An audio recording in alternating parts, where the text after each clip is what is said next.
Hello दोस्तों, हम आज बात करते हैं एनसीईआरटी हमारे अतीत भाग 1।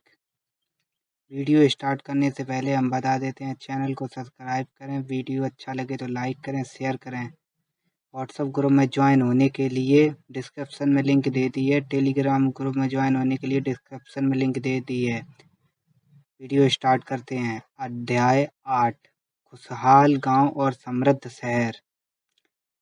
लोहार की दुकान पर प्रभाकर लोहारों को काम करते देख रहा था। एक छोटी सी बेंच पर कुल्हाड़ी और हंसिया जैसे कुछ औजार बेचने के लिए रखे थे। दूसरी ओर भट्टी जल रही थी। औजारों बनाने के लिए दो लोग लोहे की एक छड़ को गर्म करके उसे पीट रहे थे। प्रभाकर को ये सब बड़ा मजेदार लग रहा था। लोहे के औजार और खेती। लोहे का प्रयोग आज एक आम बात है। लोहे की चीजें हमारी रोजमर्रा की जिंदगी का हिस्सा बन गई है। इस उपमहाद्वीप में लोहे का प्रयोग लगभग 3000 साल पहले शुरू हुआ। महापाषाण कब्रों में लोहे के औजार और हथियार बड़ी संख्या में मिले हैं। इनके बारे में तुम अध्याय 4 में पढ़ चुके हो। करीब 250 वर्ष पहले लोहे के औजारों के बढ़ते उपयोग का प्रमाण मिलता है। इसमें जंगलों को साफ करने के लिए कुल्हाड़ियों और जुताई के लिए हलों के फाल शामिल हैं। अध्याय 5 में तुमने पढ़ा था कि लोहे के भाल के इस्तेमाल से कृषि उत्पाद बढ़ गया है। कृषि उत्पाद बढ़ाने के लिए उठाए गए अन्य कदम सिंचाई। समृद्ध गांव के बिना राजाओं तथा उनके राज का बने रहना मुश्किल था। जिस तरह कृषि के विकास में नए औजार तथा रोपाई अध्याय 5 महत्वपूर्ण कदम थे, उसी तरह सिंचाई भी काफी उपयोगी साबित हुई। इस समय सिंचाई के लिए नहरें, कुएं, तालाब तथा कृत्रिम जलाशय बनाए गए। इस चार्ट में तुम्हें सिंचाई से आए परिवर्तन दिखाई गए हैं। खाली स्थानों में सही वाक्य भरो। लोगों द्वारा परिश्रम किया गया। किसानों को लाभ मिला क्योंकि अब उत्पाद की अनिश्चितता घटी। कर्ज अदा करने के लिए किसानों को उत्पाद बढ़ाना था। राजाओं के सिंचाई की योजना बनाई और धन खर्च किया।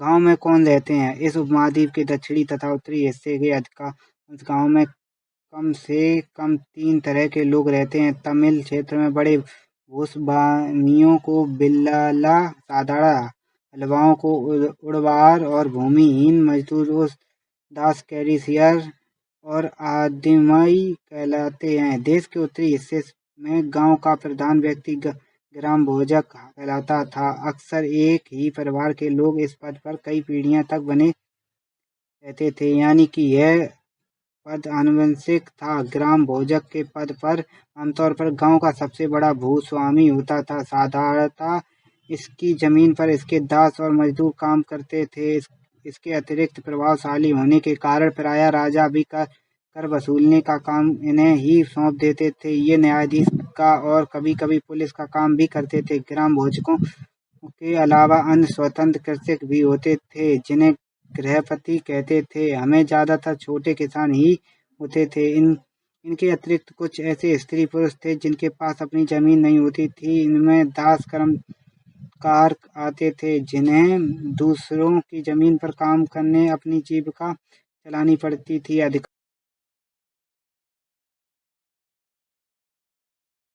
अध्याय 9, व्यापारी, राजा और तीर्थ यात्री। बाजार में घूमती जागनी। जागनी अपने गांव के मेले की आसपास लगाए बैठी थी। स्टील के चमकदार बर्तन, रंग बिरंगी प्लास्टिक की बाल्टियां, शोक रंगों के फूलों की प्रिंटिंग वाले कपड़े, चाबी से चलने वाली मजेदार खिलौने उसे बहुत अच्छे लगते थे। इन चीजों को बेचने वाला दुकानदार बसों और ट्रकों पर आते थे और रात को अपना सामान समेट कर वापस चले जाते थे। जागनी को हैरानी होती थी कि ये लोग हमेशा इस तरह क्यों घूमते रहते हैं। उसकी माँ ने बताया कि वे अपने लोग व्यापारी थे। वे चीज़ों की उन जगहों से खरीदते जहाँ से ये बनाए जाते हैं और फिर उन्हें मेलों में बेचते थे। व्यापार और व्यापारियों के बारे में जानकारी। अध्याय 8 में तुमने उत्तर के काले पॉलिश वाले बर्तनों के बारे में पढ़ा है। ये खूबसूरत बर्तन खास तौर से इनकी कटोरियाँ तथा थालियाँ इस उपमहाद्वीप के अनेक पर्यटन से मिले हैं। सवाल उठता है कि इन जगहों पर ये बर्तन कैसे पहुंचे होंगे। ऐसा अनुमान लगाया जाता है कि जहाँ ये बनते थे वहाँ से व्यापारी इन्हें ले जाकर अलग अलग जगहों पर बेचते थे। दक्षिण भारत सेवना मसाले खास तौर पर काली मिर्च तथा कीमती पत्थरों के लिए प्रसिद्ध था। काली मिर्च की रोमन साम्राज्य में इतनी मांग थी कि इसे काले सोने के नाम से बुलाते थे। व्यापारी इन सामानों को समुद्री जहाजों और सड़कों के रास्ते रोम पहुंचाते थे।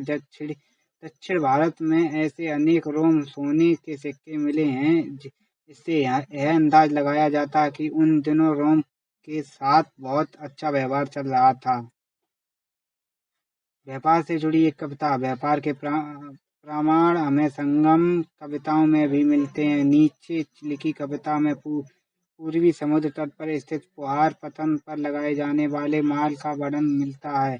समुद्री जहाजों पर लगाए गए थे तरार घोड़े, गाड़ियों पर काली मिर्ची की गठियाँ, हिमालय से मिले रत्न और सोना, दक्षिण की पहाड़ियों से चंदन की लकड़ियाँ, दक्षिणी सागर के मोती और पूर्वी सागर के मूंगे, गंगा और कावेरी की फसलें, श्रीलंका में आए उद्यान, म्यांमार के बसने मिट्टी के बर्तन और दुर्लभ कीमती आयतन। व्यापारियों ने कई समुद्री रास्ते खोज निकाले। इनमें से कुछ समुद्र के किनारे चलते थे, कुछ अरब सागर और बंगाल की खाड़ी पार करते थे। नाविक मानसून हवा का फायदा उठाकर अपनी यात्रा जल्दी पूरी कर लेते थे। वे अफ्रीका या अरब के पूर्वी तट से उस महाद्वीप के पश्चिमी तट पर पहुंचना चाहते थे तो दक्षिणी पश्चिम मानसून के साथ चलना पसंद करते थे। इन लंबी यात्राओं के लिए मजबूत जहाजों का निर्माण किया जाता था। समुद्र तटों से लगे राज्य। इस उपमहाद्वीप के दक्षिणी भाग में बड़ा तटीय प्रदेश है। इसमें बहुत से पहाड़ और पठार और नदी के मैदान और नदियां के मैदानी इलाके में कावेरी का मैदान सबसे उपजाऊ है। मैदानी इलाके तथा तटीय इलाकों के सरदारों और राजाओं के पास धीरे धीरे काफी संपत्ति और शक्ति हो गई। संगम कविताओं में मूवेंदार की चर्चाएं मिलती हैं। यह एक तमिल शब्द है जिसका अर्थ तीन मुखिया है। इसका प्रयोग तीन शासक परिवार के मुखियों के लिए किया गया है। ये थे चोल, चेर तथा पांड्य। मानचित्र 7 पर संख्या 105 जो करीब 300 साल पहले दक्षिण भारत में काफी शक्तिशाली माने जाते थे। इन तीनों मुखियों के अपने दो दो सत्ताधारी केंद्र थे। इनमें से एक तटीय हिस्से में और दूसरा अंदरूनी हिस्से में था। इस तरह 6 केंद्रों में से 2 बहुत महत्वपूर्ण थे। एक चोलों का पतन पुहार या कावेरी पट्टिका, दूसरा पांड्यों की राजधानी मदुरै। ये मुखिया लोगों से नियमित के बजाय उपहारों की मांग करते थे। कभी कभी ये सैनिक अभियानों पर भी निकल पड़ते थे और आसपास के इलाकों में शुल्क वसूल कर लेते थे। इनमें से कुछ धन वे अपने पास रख लेते थे, बाकी अपने समर्थकों, नाते रिश्तेदारों, सिपाहियों तथा कवियों के बीच बांट देते थे। अनेक संगम कवियों ने उन मुखियों की प्रशंसा में कविताएं लिखी हैं जो उन्हें कीमती जवाहरात, सोने, घोड़े, हाथी, रथ या सुंदर कपड़े दिए जाते थे। इनके लगभग 200 वर्षों के बाद पश्चिम भारत मानचित्र 7/105 में सातवाहन नामक राजवंश का प्रभाव बढ़ गया। सातवंश का सबसे प्रमुख राजा गौतमी पुत्र श्री सातकर्णी था। उसके बारे में हमें उसकी मां गौतमी बलश्री द्वारा दान किए एक अभिलेख से पता चलता है। वह और अन्य सभी सातवाहन शासक दक्षिणापथ के स्वामी कहे जाते थे। दक्षिणापथ का शब्द अर्थ दक्षिण की ओर जाने वाला रास्ता होता है। पूरे दक्षिणी क्षेत्र के लिए भी यही नाम प्रचलित था। श्री सातकर्णी ने पूर्वी, पश्चिमी तथा दक्षिणी तटों पर अपनी सेनाएं भेजी। रेशम मार्ग की कहानी। कीमती चमकीले रंगों, चमकनी मुलायम बनावट की वजह से रेशमी कपड़े अधिकांश समाज में बहुमूल्य माने जाते हैं। रेशमी कपड़ा तैयार करना एक जटिल प्रक्रिया है। रेशम के कीड़े से कच्चा रेशम निकालकर सूत कटाई होती है और फिर उससे कपड़ा बुना जाता है। रेशम बनने की तकनीक का आविष्कार सबसे पहले चीन में करीब 7000 साल पहले हुआ। इस तकनीक को उन्होंने हजारों साल तक बाकी दुनिया के छुपाए रखा। पर चीन से पैदल, घोड़ों या ऊंटों पर कुछ लोग दूर दूर की जगह पर जाते थे और अपने साथ रेशम कपड़े भी ले जाते थे। जिस रास्ते से ये लोग यात्रा करते थे वह रेशम मार्ग सिल्क रूट के नाम से प्रसिद्ध हो गया। कभी कभी चीन के शासक ईरान और पश्चिमी एशिया के शासकों को उपहार के तौर पर रेशमी कपड़े भेजते थे, जहाँ से रेशम के बारे में जानकारी और भी पश्चिम की ओर फैल गई। करीब 2000 साल पहले रोम के शासकों और धनी लोगों के बीच रेशमी कपड़े पहनना एक फैशन बन गया। इसकी कीमत बहुत ही ज़्यादा होती थी, क्योंकि चीन से इसे लाने में दुर्गम पहाड़ी और रेगिस्तानी रास्तों में होकर जाना पड़ता था। यही नहीं, रास्ते के आसपास रहने वाले लोग व्यापारी से यात्रा शुल्क भी मांगते थे। मानचित्र 6 पृष्ठ संख्या 76 से 77 को देखो। इनमें सिल्क रूट तथा इसकी शाखाओं को दिखाया गया है। कुछ शासक इसके बड़े बड़े हिस्सों पर अपना नियंत्रण करना चाहते थे, क्योंकि इस रास्ते पर यात्रा करने से व्यापारी से उन्हें कर शुल्क तथा तोहफों के जरिए लाभ मिलता था। इसके बदले ये शासक इन व्यापारियों को अपने राज्य से गुजराते वक्त लुटेरों के आक्रमण से सुरक्षा देते थे। सिल्क रूट पर नियंत्रण रखने वाले शासकों से सबसे प्रसिद्ध कुषाण थे। करीब 2000 साल पहले मध्य एशिया तथा पश्चिमोत्तर भारत का इसका शासन था। पेशावर और मथुरा इसके दो मुख्य शक्तिशाली केंद्र थे। तक्षशिला भी इसके ही राज्य का हिस्सा था। इसके शासनकाल में ही सिल्क रूट की एक शाखा मध्य एशिया से होकर सिंधु नदी के मुहाने के पत्तनों तथा जाती थी। फिर यहाँ से जहाजों द्वारा रेशम पश्चिमी की ओर रोमन साम्राज्य तक पहुंचता था। इस उपमहाद्वीप में सबसे पहले सोने के सिक्के जारी करने वाले शासकों में कुषाण थे। सिल्क रूट पर यात्रा करने वाले व्यापारी इनका उपयोग किया जाता था। बौद्ध धर्म का प्रसार। कुषाणों का सबसे प्रसिद्ध राजा कनिष्क था। उसने करीब 1900 साल पहले शासन किया। उसने एक बौद्ध परिषद का गठन किया, जिसमें एकत्र होकर विद्यमान महत्वपूर्ण विषयों पर विचार विमर्श करते थे। बुद्ध की जीवनी। बुद्ध चरित्र के रचनाकार कवि अश्वघोष कनिष्क के दरबार में रहते थे। अश्वघोष तथा अन्य बौद्ध विद्वानों ने अब संस्कृत में लिखना शुरू कर दिया है। इस समय बौद्ध धर्म की एक नई धारा महायान का विकास हुआ। इसकी दो मुख्य विशेषताएं थीं। पहले, मूर्तियों में बुद्ध की उपस्थिति सिर्फ कुछ संकेतों में माध्यम से दर्शाई जाती थी। मिसाल के तौर पर उसकी निवाड़ प्राप्ति को पीपल के पेड़ की मूर्ति द्वारा दर्शाया जाता था। अब बुद्ध की प्रतिमा बनाई जाने लगी। इनमें से अधिकांश मथुरा में तो कुछ तक्षशिला में बनाई जाने लगी। दूसरा परिवर्तन बौद्धिस्ट में आस्था को लेकर आया। बौद्धिस्ट उन्हें कहते हैं जो ज्ञान प्राप्ति के बाद एकांत वास करते हुए ध्यान साधन कर सकते थे, लेकिन ऐसा करने के बजाय वे लोगों को शिक्षा देने और मदद करने के लिए सांसारिक परिवेश में ही न ठीक समझने लगे। धीरे धीरे बौद्धिस्ट की पूजा काफी लोकप्रिय हो गई और पूरे मध्य एशिया, चीन और बाद में कोरिया तथा जापान तक भी फैल गई। बौद्ध धर्म का प्रसार पश्चिमी और दक्षिण भारत में हुआ, जहां बौद्ध भिक्षुओं के रहने के लिए पहाड़ों में दर्जनों गुफाएं खोदी गईं।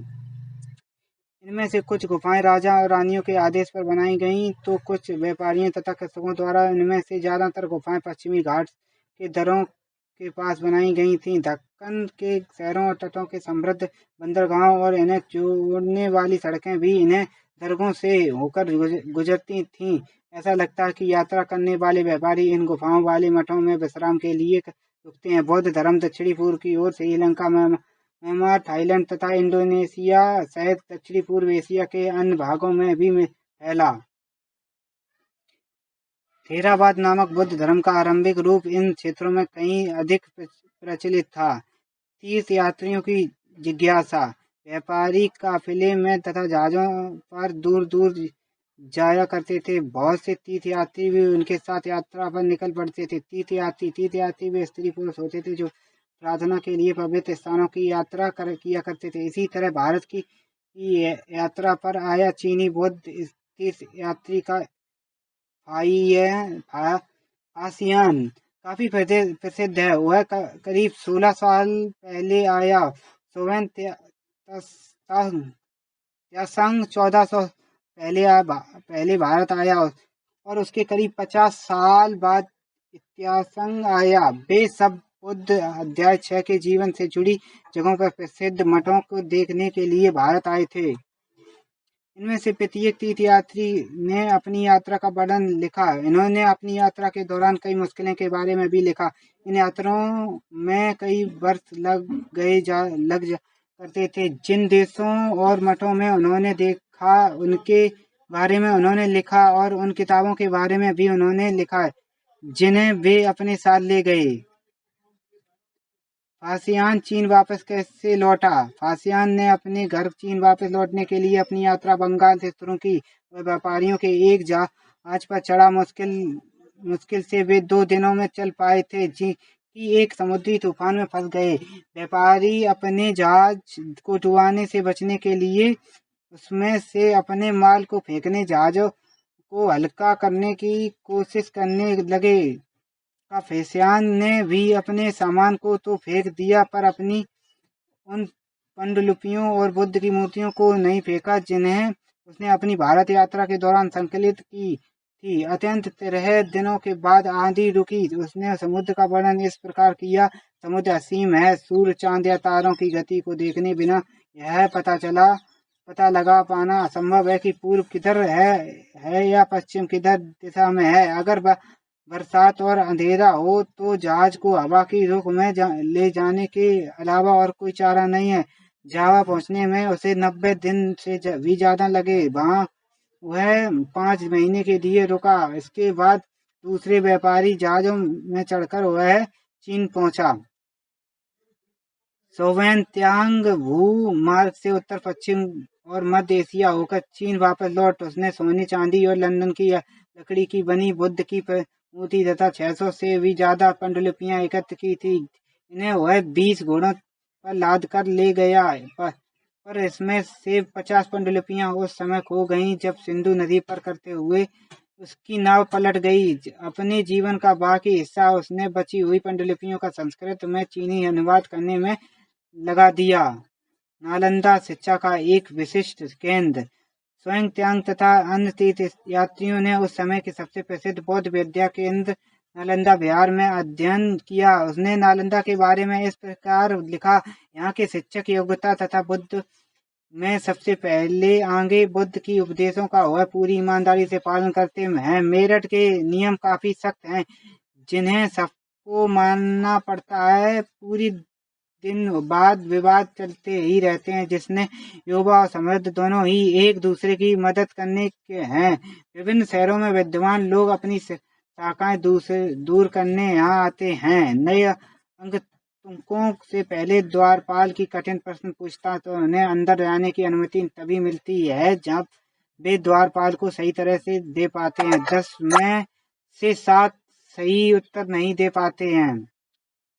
भक्ति की शुरुआत। इन्हीं दिनों में देवी देवताओं की पूजा का चलन भी शुरू हुआ। बाद में हिंदू धर्म की यह प्रमुख पहचान बन गई। इनमें शिव, विष्णु और दुर्गा जैसे देवी देवताओं शामिल हैं। इन देवी देवताओं की पूजा भक्ति परंपरा के माध्यम से की जाती है। भक्ति उस समय काफी लोकप्रिय परंपरा बन गई। किसी देवी या देवताओं प्रति श्रद्धा को ही भक्ति कहा जाता है। भक्ति का पथ सबके लिए खुला था, चाहे वह धनी हो या गरीब, ऊंची जाति का हो या चीनी जाति का, स्त्री हो या पुरुष।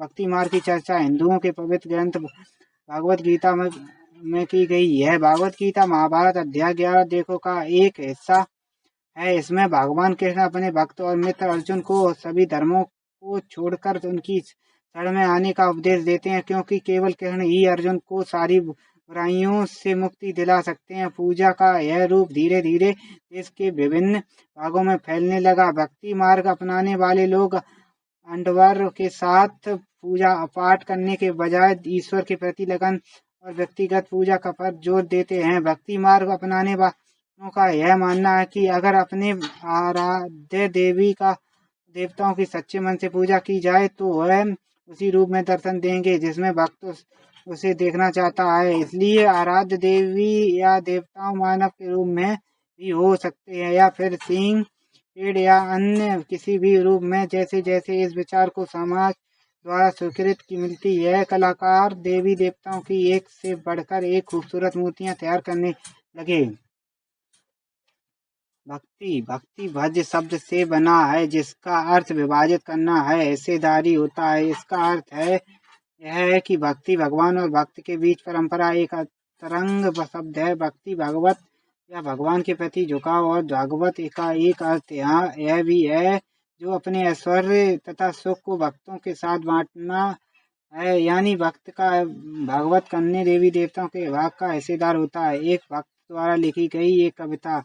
अधिकांश भक्ति साहित्य हमें यही बताते हैं कि धन ऐश्वर्य या ऊंचे पद के जरिए कभी ईश्वर से आत्मीयता नहीं बन सकती है। करीब 1400 साल पहले भी शिव भक्त पापर द्वारा तमिल में लिखी एक कविता का यह एक अंश है। अपार एक बेलाल अध्याय 8 था। नष्ट होते अंगों वाला कुष्ठ रोगी, ब्राह्मणों की नजर में निचली जाति का व्यक्ति, कूड़ा करकट बटोर कर अपनी जीविका चलाने वाला इंसान, अगर ये लोग भी गंगा को आसानी अपनी जटाओं से छिपा लेने वाले शिव के दास बन जाएं, तो मैं उनकी आराध्य करूंगा, क्योंकि वे मेरे ईश्वर समान हैं। देवी देवताओं का विशेष सम्मान होता था, इसलिए विशेष जगहों पर ही इसकी मूर्तियों को रखा जाता था। इन स्थानों को ही मंदिर कहते हैं। अध्याय 11 में तुम इन मंदिरों के बारे में पढ़ोगी। भक्ति परंपरा के चित्रकला शिल्पकार और स्थापत्य कला के माध्यम से भविष्य अभिव्यक्त की प्रेरणा दी जाती थी। हिंदू एक इंडिया शब्द की तरह की हिंदू या इंडस से निकला है। यह शब्द अरबों तथा ईरानियों द्वारा उन लोगों के लिए उपयोग किया जाता था जो सिंधु नदी के पूर्व में रहते थे। यही शब्द उनके धार्मिक विश्वास तथा संस्कृत परंपराओं के लिए भी प्रयुक्त होता था।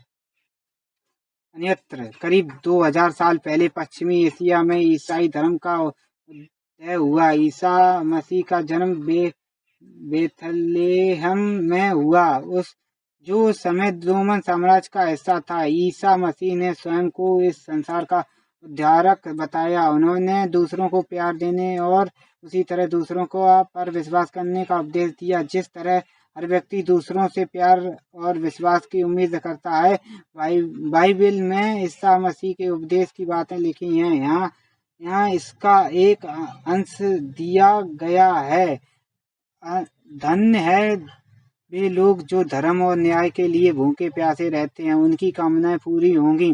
जो दयालु हैं वे धन्य है, क्योंकि उन्हें दया मिलेगी। धन्य है वे जो दिल से पवित्र, क्योंकि वे ईश्वर के दर्शन कर सकेंगे। धन्य है वे जो शांति स्थापित करते हैं, वही ईश्वर की संतान कहलाएंगे। ईसा मसीह के उपदेश साधारण लोगों को बहुत पसंद आए और धीरे धीरे यह पश्चिमी एशिया, अफ्रीका तथा यूरोप में फैल गई। ईसा मसीह की मृत्यु के 100 साल के अंदर ही भारतीय उपमहाद्वीप के पश्चिमी तट पर पहले ईसाई धर्म प्रचारक पश्चिमी एशिया से आए।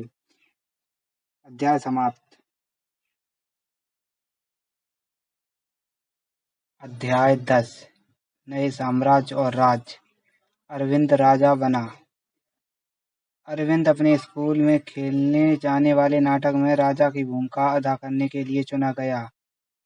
उसने सोचा था कि वह शाही वेशभूषा में मूंछों पर ताव देते हुए रूप तो पहले कागज में लिपटी तलवार को शान में पकड़कर चहलकदमी करेगा। जरा सोचो, उसे कितनी हैरानी हुई जब उसे बताया गया कि उसे बैठकर बीड़ा भी बजानी होगी और कविता पाठ भी करना होगा। एक संगीत राजा कौन हो सकता है? वह अरविंद सोचने लगा।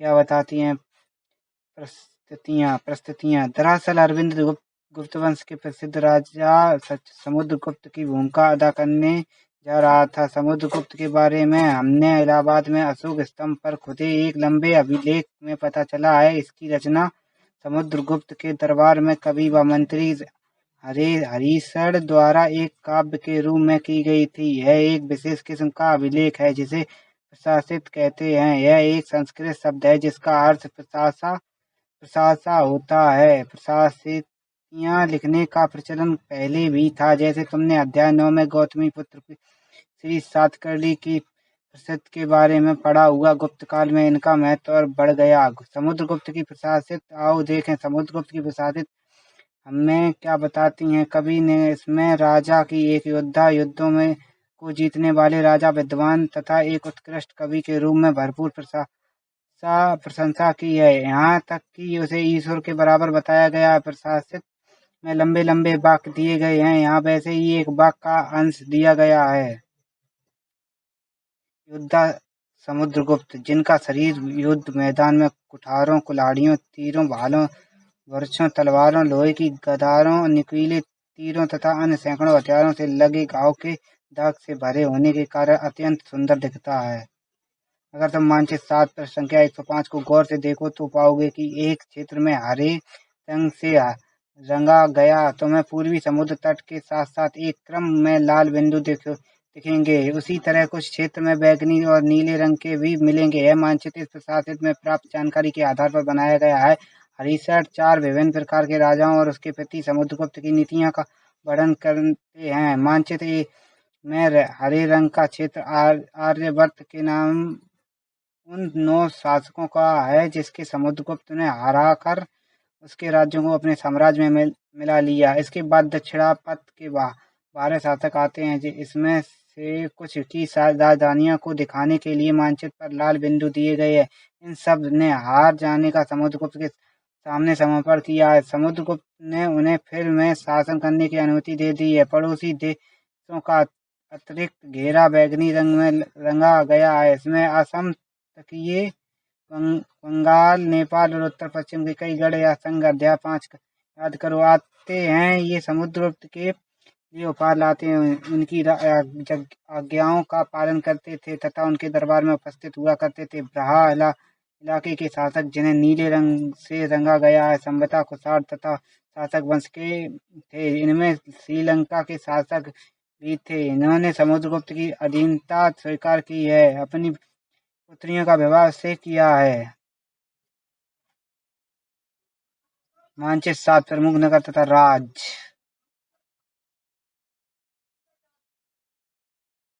वंशावलियां। अधिकांश प्रस्तुतियां शासकों के पूर्वजों के बारे में भी बताती हैं। प्रस्तुति समुद्रगुप्त के प्रति पितामह यानी कि परदादा, दादा, पिता और माता के बारे में बताती हैं। उनकी मां कुमार देवी लिच्छवी की हुई थी और पिता चंद्रगुप्त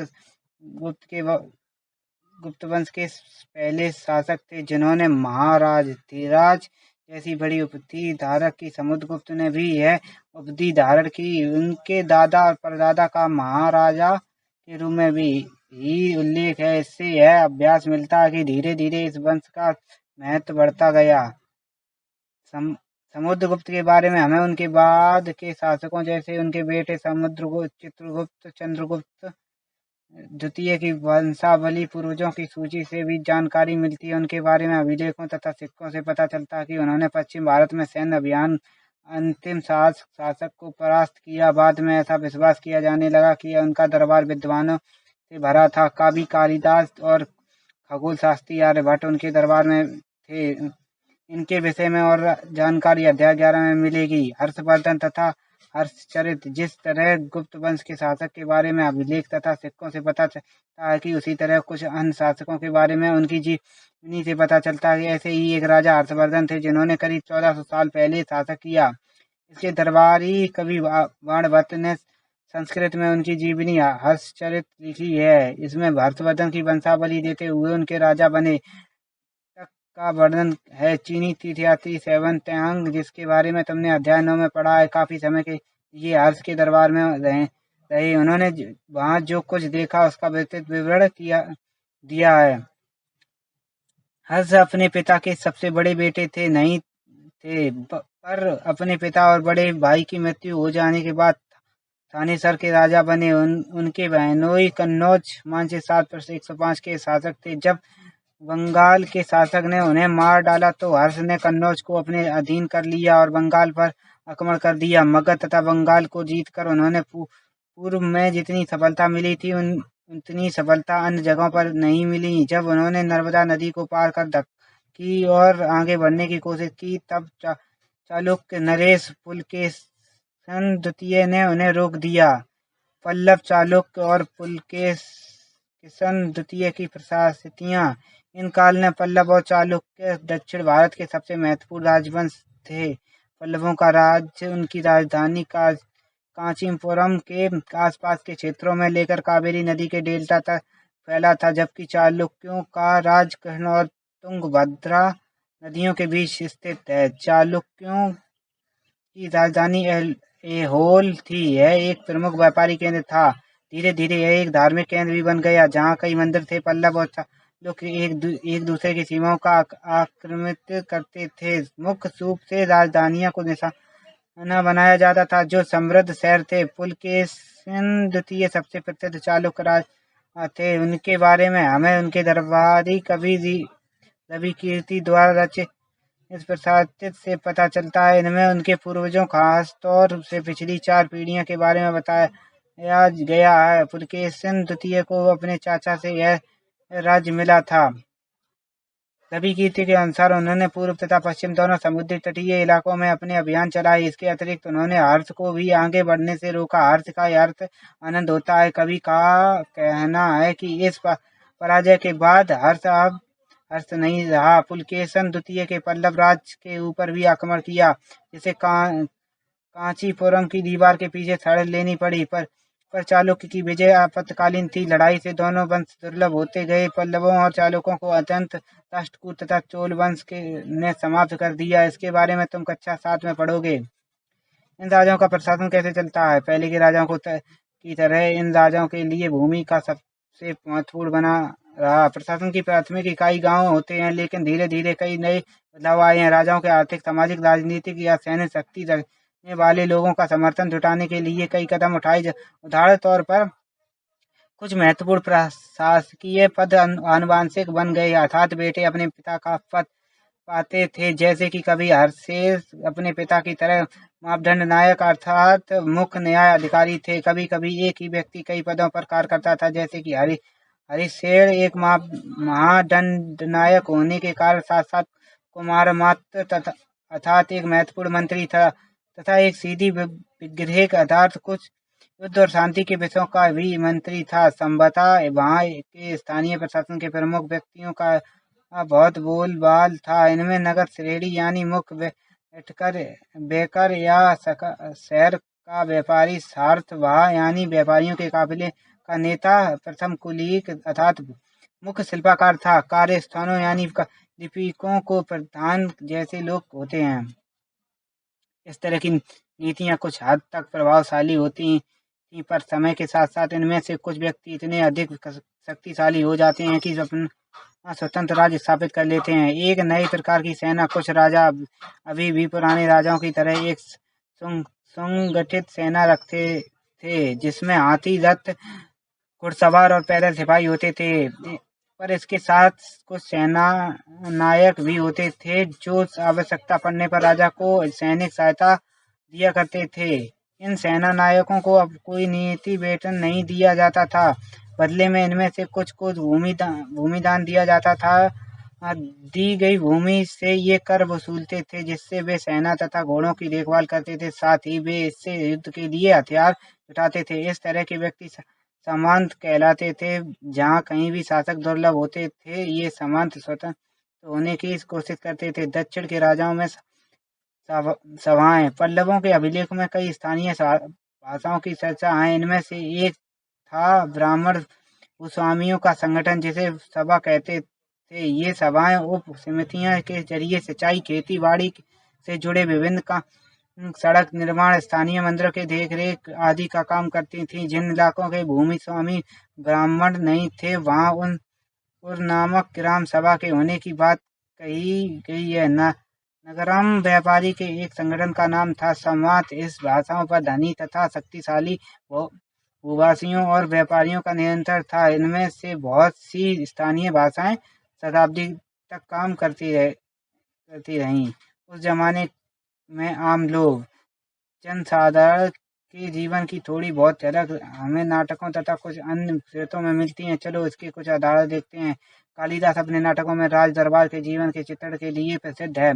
इन नाटकों में एक रोचक बात यह है कि राजा और अधिकांश ब्राह्मणों का संस्कृत बोलते हैं कुछ दिखाया गया, जबकि अन्य लोग तथा महिलाएं प्रकृति बोलते हुए दिखाई गए हैं। उनका सबसे प्रसिद्ध नाटक अभिज्ञान शकुंतलम। दुष्यंत नामक एक राजा और शकुंतला नाम की एक युवती की प्रेम कहानी है। इस नाटक में एक गरीब मछुआरे के साथ राज कर्मचारियों के दुर्व्यवहार की बात कही गई है। एक मछुआरे को एक अंगूठी मिली, एक मछुआरे को एक कीमती अंगूठी मिली। यह अंगूठी राजा के शकुंतला को भेंट की थी, पर दुर्घटनावश उसे एक मछली निगल गई।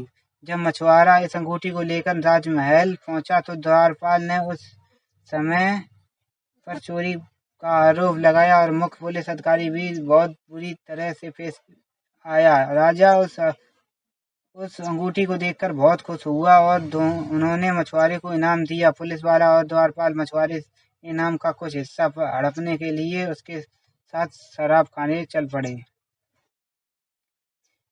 चीनी तीर्थयात्री का फाहियान का ध्यान उन लोगों की दुर्गति पर भी गया जिन्हें ऊंची और शक्तिशाली लोग अछूत मानते थे।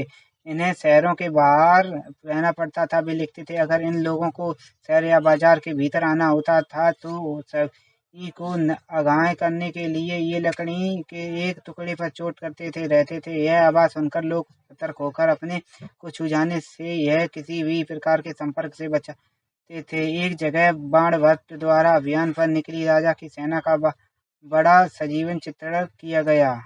राजा की सेना। राजा बड़ी मात्रा में साजों सामान लेकर यात्रा करते थे। इनमें हथियार के अतिरिक्त रोजमर्रा के उपयोग में आने वाली चीजें जैसे बर्तन, असबाब, जिसमें सोने के पायदान भी शामिल थे। खाने पीने का सामान बकरी, हिरण, खरगोश, सब्जियां, मसाले आदि विभिन्न प्रकार की शामिल होती थीं। ये सारी चीजें थैले गाड़ियों पर या ऊँटों तथा हथियारों जैसे सामान ढोने जानवरों की पीठ पर लाद कर ले जाती थी। इस विशाल सेना के साथ साथ संगीतकार नगाड़े, बिगुल तथा तोही बजाते हुए चलते रहते थे। रास्ते में पड़ने वाले गांव वालों को उनका सत्कार करना पड़ता था। वे दही, गुड़ तथा फूलों का उपहार लाते थे तथा जानवरों को चारा भी देते थे। वे राजा से भी मिलना चाहते थे ताकि अपनी शिकायत या कोई अनुरोध उसके सामने रख सकें, पर ये सेना अपने पीछे विनाश और विध्वंस की निशानी छोड़ जाती थी। अक्सर गांव वालों की झोपड़ियां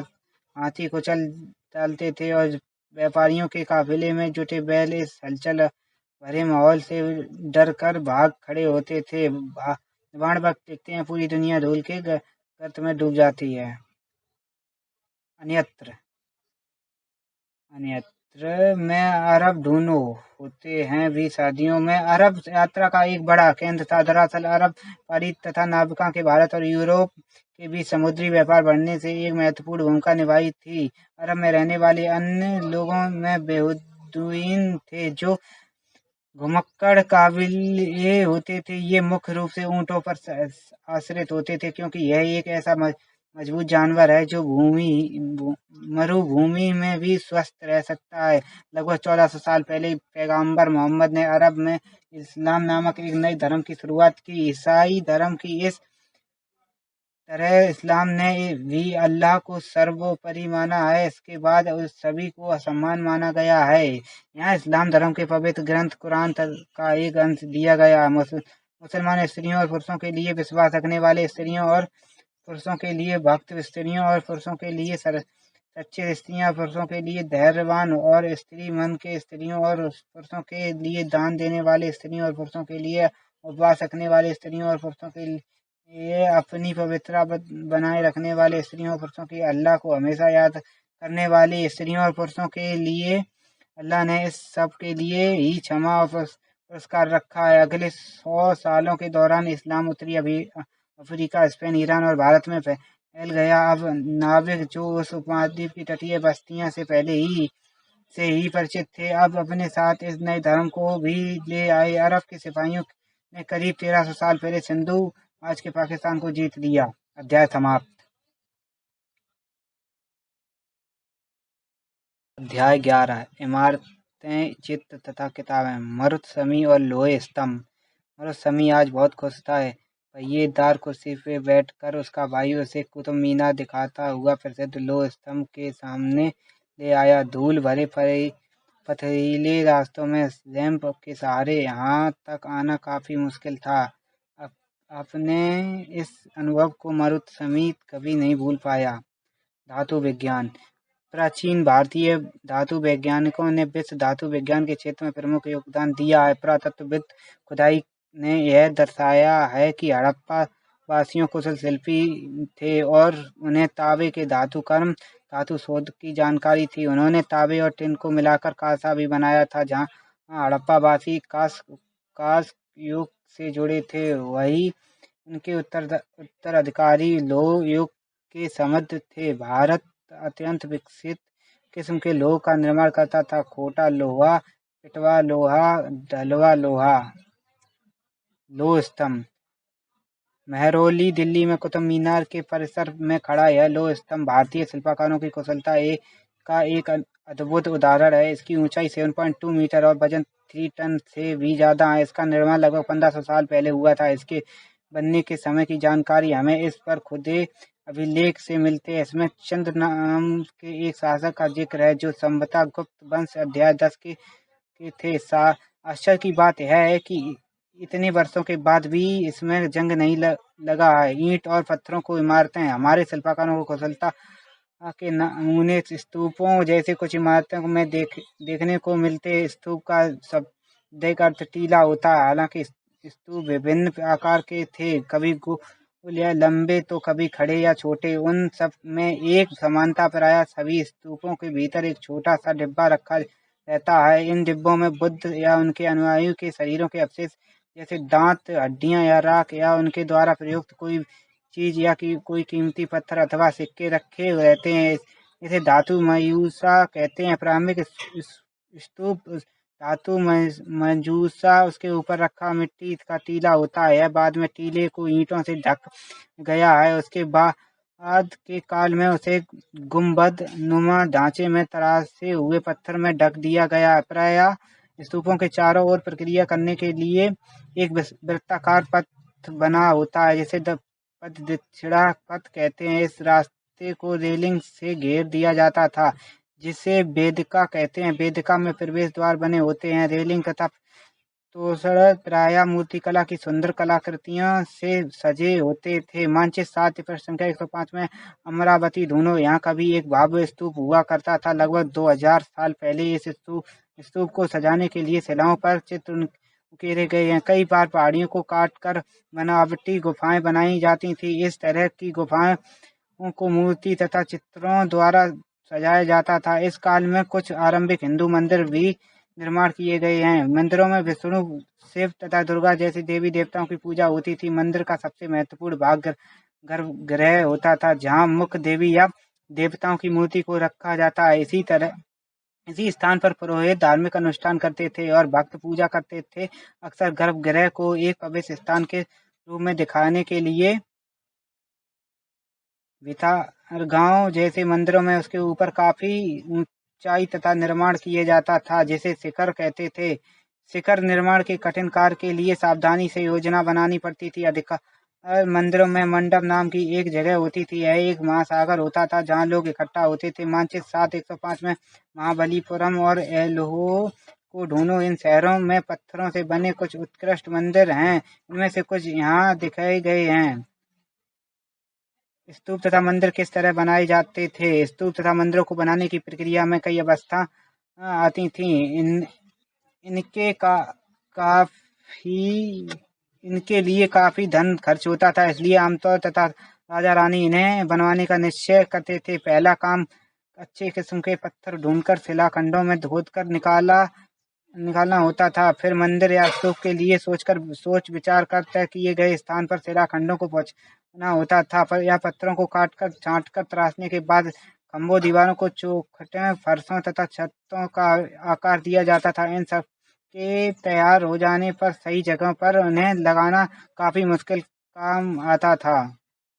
इस तरह के शानदार ढांचों का निर्माण करने वाले शिल्पकारों को सारा खर्च संभवतः राजा रानी ही देते थे। इनके अतिरिक्त इन स्तूपों का मंदिरों में आने वाले भक्त जो उपहार अपने साथ लाते थे, इसे इमारत की सजावट की जाती थी। जैसे हाथी दांत का काम करने वाले श्रमिकों के संख्या में सांची के एक कलाकृतम प्रवेश द्वार तोरण को बनाने का खर्च दिया था। इनके सजावट के लिए पैसे देने वाले व्यापारी, पुस्तक माला बनाने वाले, इत्र बनाने वाले, लोहार, सुनार तथा ऐसे कई स्त्री पुरुष शामिल थे जिसके नाम खम्भों, रेलिंगों तथा दीवारों पर खुदे हैं। इसलिए जब तुम इन स्थानों को देखने जाओगे तो याद रखना कि कितने सारे लोगों ने इन्हें बनवाने और सजाने में अपना योगदान दिया है।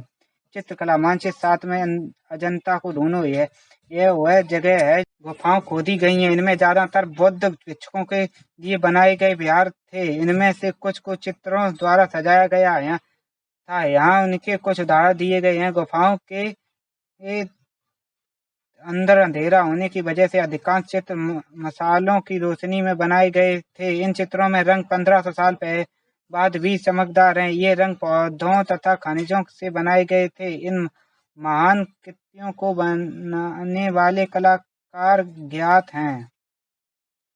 पुस्तकों को दुनिया इस युग में कई प्रसिद्ध महाकाव्यों की रचना की गई है। इन उत्कृष्ट रचनाओं में स्त्री पुरुष की वीरगाथाओं तथा देवी देवताओं और जुड़ी कथाएं हैं। करीब 18 साल पहले एक प्रसिद्ध तमिल महाकाव्य शिल्पादिकारम की रचना इलांगो नामक कवि ने की। इनमें कोवलन नाम के एक व्यापारी की कहानी है। वह पुहार में रहता था। अपनी पत्नी कानंगी की अपेक्षा कर वह एक नर्तकी माधवी में प्रेम करने लगा। बाद में वह और कानंगी पुहार छोड़कर मथुरा चले गए। वहां पांड्य राजा के दरबारी जौहरी ने कोलंबन पर चोरी का झूठा आरोप लगाया, जिस पर राजा ने उसे प्राणदंड दे दिया। कानंगी, जो अभी भी उससे प्रेम करती थी, इस अन्याय के कारण दुख और शेष से भर गई। उसने मथुरा शहर का विनाश कर डाला। एक और तमिल काव्य मणिमेखलाई को करीब 14 साल पहले संतानगर द्वारा लिखा गया। इसमें कोलंबो तथा माधवी की बेटी की कहानी है। यह रचना कई सदियों पहले की हो गई थी। इनकी पांडुलिपियां दोबारा लगभग 100 साल पहले मिली हैं। अन्य लेखन जैसे कालिदास, जिसके बारे में तुम अध्याय 10 में पढ़ा है, संस्कृत में लिखते हैं।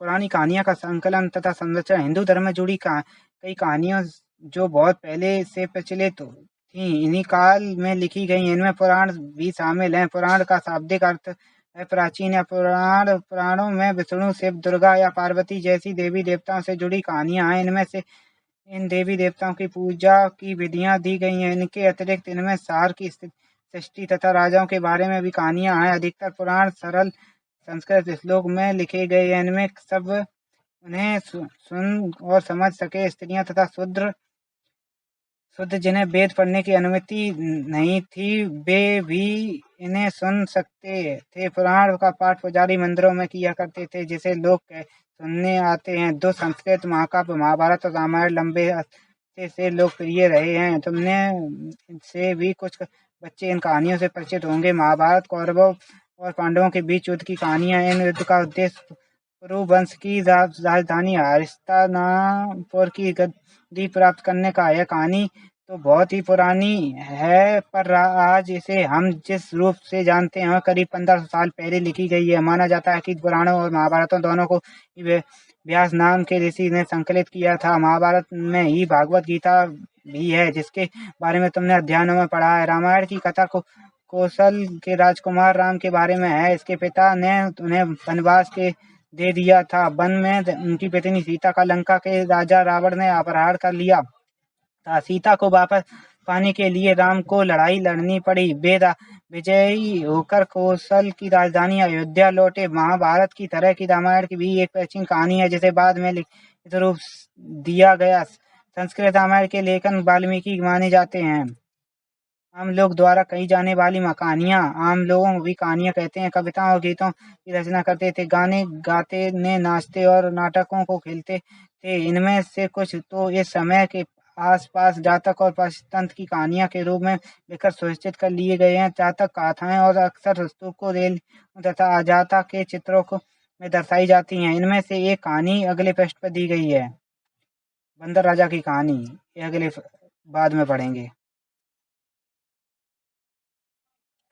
विज्ञान की पुस्तकें। इसी समय गणितज्ञ तथा खगोल शास्त्री आर्यभट्ट ने संस्कृत में आर्यभट्टीय नामक पुस्तक लिखी है। इनमें से एक इन्होंने लिखा कि दिन और रात पृथ्वी के अपनी दूरी पर चक्कर काटने की वजह से होते हैं, जबकि लगता है कि रोज सूर्य निकलता और डूबता है। उन्होंने ग्रहण के बारे में भी एक अनेक तर्क दिया उन्होंने व्रत की परिधि को मापने की विधि ढूंढने निकाली जो लगभग उतनी ही सही है जितनी ही कि आज प्रयुक्त होने वाली विधि ब्राह्मण ब्रह्मगुप्त और भ्रष्ट का भ्रष्टाचार। कुछ अन्य गणितज्ञ और खगोलवेत्ता थे जिन्होंने कई खोज की इनके बारे में और पता लगाए। शून्य अंकों का प्रयोग पहले से होता रहा था पर अब भारत की गणितज्ञों ने शून्य के लिए एक नए चिन्ह का आविष्कार किया। गिनती की यह पद्धति अरबों द्वारा अपनाई गई और तब यूरोप में भी फैल गई। आज भी यह पूरी दुनिया में प्रयोग की जाती है।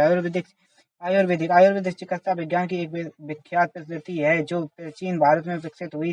प्राचीन भारत में आयुर्वेद के दो प्रसिद्ध चिकित्सक थे, चरक प्रथम द्वितीय शताब्दी ईस्वी और श्रुति चौथा शताब्दी ईस्वी। चरक द्वारा रचित चरक संहिता औषधि शास्त्र की एक उल्लेखनीय पुस्तक है। अपनी रचना श्रुत साहित्य में श्रुत ने सलाह चिकित्सा की विधियों का विस्तृत वर्णन किया है। अन्यत्र कागज आज हमारे रोजमर्रा की जिंदगी का हिस्सा बन गया है। जो किताबें हम पढ़ते हैं वे कागज पर छपी होती हैं।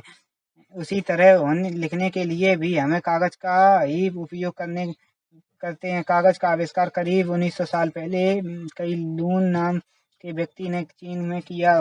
उसने पौधों के रेशों, कपड़ों, रस्सियों और पेड़ की छालों को पीट कर लुगदी बनाकर उसे पानी में भिगो दिया। फिर उस लुगदी को दबाकर उसका पानी निचोड़ और तब सूखा कागज बनाया। आज भी हाथ में कागज बनाने के लिए इसी विधि को अपनाया जाता है। कागज बनाने की तकनीक को शायद गुप्त रखा गया। करीब 14 साल पहले यह कोरिया तक पहुंची। इसके तुरंत बाद ही यह जापान तक फैल गई।